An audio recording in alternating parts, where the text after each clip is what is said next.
बच्चों, कैसे हैं आप सब। मैं आशा करती हूँ आप सब बहुत ही अच्छे और स्वस्थ होंगे। तो बच्चों, मैं हूँ आपकी हिंदी की अध्यापिका और आज से मैं आपको पढ़ाऊंगी हिंदी। तो क्या आप सभी मेरे साथ हिंदी पढ़ना पसंद करेंगे? तो चलिए बच्चों, आइए आज की कक्षा में हम पढ़ने वाले हैं हमारा अध्याय 1, जिसका नाम है बच्चों घर और संसार। तो बच्चों, ये है एक बहुत ही प्यारी छोटी सी कविता। मेरे साथ इसे मिलकर बोलिएगा, ठीक है बच्चों।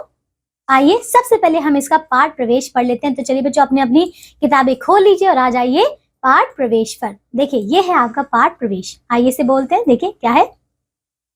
एक चूजा पहले अंडे, फिर घोंसले, फिर पेड़ों की डाल और अंत में विस्तृत नीले अंबर से परिचित होता है।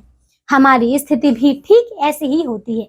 जैसे जैसे समझ बढ़ती है, हमारी दुनिया भी बड़ी होती जाती है। तो देखिए बच्चों, यहाँ पे एक बहुत ही अच्छा आपको बताया जा रहा है कि किस प्रकार जो है एक अंडा, देखिए एक अंडा टूटता है, उसमें से चूजा निकलता है, फिर चूजा देखिए धीरे धीरे जैसे वो बड़ा होता है तो उसकी दुनिया भी जो है बड़ी होती जाती है ना।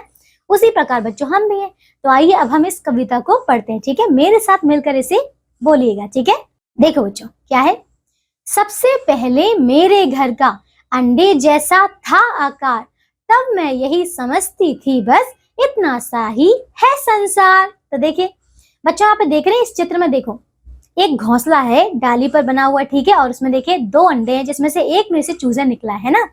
तो यहाँ पे कहते हैं कि सबसे पहले मेरे घर का कैसा था आकार, एक अंडे जैसा था आकार। आकार यानी कि आकृति, ठीक है।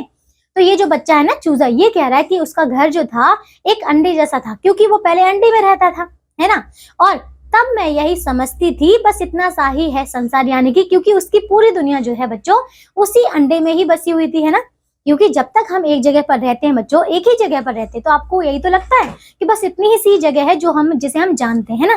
फिर मेरा घर बना घोंसला, सूखे तिनकों से तैयार, तब मैं यही समझती थी बस इतना सा ही है संसार। तो देखो अब ये कहते हैं फिर मेरा घर बना घोंसला। घोंसला क्या होता है बच्चों, आपने देखा कि जो पंछी होते हैं वो तिनका तिनका इकट्ठा कर करके क्या करते हैं बच्चों, एक डाल पर या कहीं पर भी एक जगह बनाते हैं, ठीक है। एक आरामदायक जगह होती है बच्चों, जिससे क्या होती है, जिसमें वो अपने अंडे देते हैं ना, वो खुद रहते हैं। तो फिर जो अंडा था जब वो टूटा तो उसमें से क्या निकला, चूजा। और चूजा कहाँ पे था बच्चों, एक घोंसले में था। तो वो जब टूटा तो उसको फिर पता चला कि उसका जो घर है वो कितना बड़ा हो गया, अब घोंसले के बराबर हो गया, है ना, जो कि किसका था बच्चों, सूखे तिनकों से तैयार था, ठीक है।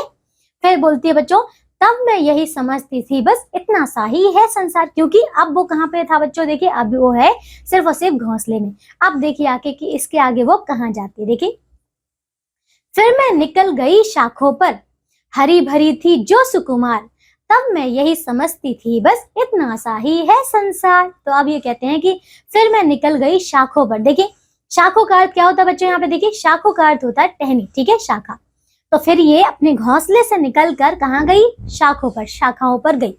और फिर कहती है कि हरी भरी थी जो सुकुमार। सुकुमार क्या होता है, सुकुमार का अर्थ होता है बच्चों नाजुक, ठीक है।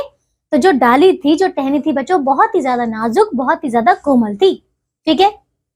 और फिर उसके बाद उसे यही लगा कि बस अब जो उसका संसार है वो इतना ही है, क्योंकि पहले वो कहाँ थी, अंडे में थी, तब उसको लगता था कि सिर्फ अंडा है उसका घर।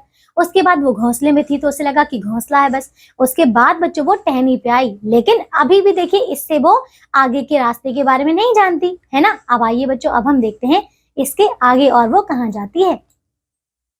आखिर जब मैं आसमान में उड़ी दूर तक पंख पसार, तभी समझ में मेरी आया बहुत बड़ा है यह संसार। तो देखिए अब ये कह रही है कि फिर उसके बाद जो है आखिर जब मैं आसमान में पहुंची, ठीक है, वो आसमान यानी कि बच्चों आकाश। तो जब वो आकाश में पहुंची तब, और उसने क्या किया बच्चों, अपने पूरे पंख पसार के जब वो खुले आसमान में उड़ी, तो तब उसे समझ में आया कि ये कोई जो घर है बच्चों, संसार इतना छोटा नहीं है, सिर्फ अंडे के बराबर या सिर्फ घोंसले के बराबर या फिर बच्चों सिर्फ और सिर्फ टहनी तक ही सीमित नहीं है। ये तो बहुत ही ज्यादा बड़ा, बहुत ही ज्यादा विशाल और एक फैला हुआ जो है संसार है ना। तब जाके उसने समझा। तो देखिए बच्चों, ये थी हमारी कविता जिसके लेखक हैं श्री निरंकार देव सेवक, ठीक है बच्चों। तो समझ आया आपको। देखिए इस कविता में हमें यही बताया गया है कि देखिए जब हम छोटे बच्चे होते हैं, फिर धीरे धीरे जब हमारा मानसिक विकास होता है, हम बड़े होते हैं, तब हमें पता चलता है कि कितनी बड़ी है दुनिया, है ना। शुरुआत में तो हमें नहीं पता होता, शुरुआत में तो हम सिर्फ हमारा घर और हमारी माँ बाप, हमारे परिवार को ही जानते हैं ना। अब देखिए बच्चों इसके आगे देखो, इसकी अभी प्रेरणा देखते हैं बच्चों। क्या है कर्तव्य बोध, समझदारी और अपने हित को पहचानेंगे, है ना। हमने बहुत ही अच्छे से इस कविता के बारे में सब कुछ सीख लिया, है ना।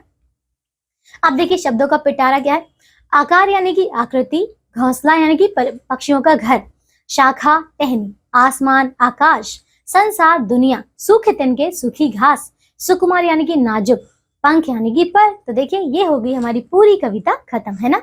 इसके आगे बच्चों आपको अभ्यास के प्रश्न उत्तर दिए गए हैं, तो आप सभी बच्चे इन प्रश्नों को अच्छी तरीके से पूर्ण करेंगे, ठीक है बच्चों। तो आज की कक्षा के लिए सिर्फ और सिर्फ इतना ही। अब हम मिलेंगे एक नई कक्षा में इसके नए अध्याय के साथ। तब तक के लिए आप सब अपना ध्यान रखिए और स्वस्थ रहिए। बाय बच्चों।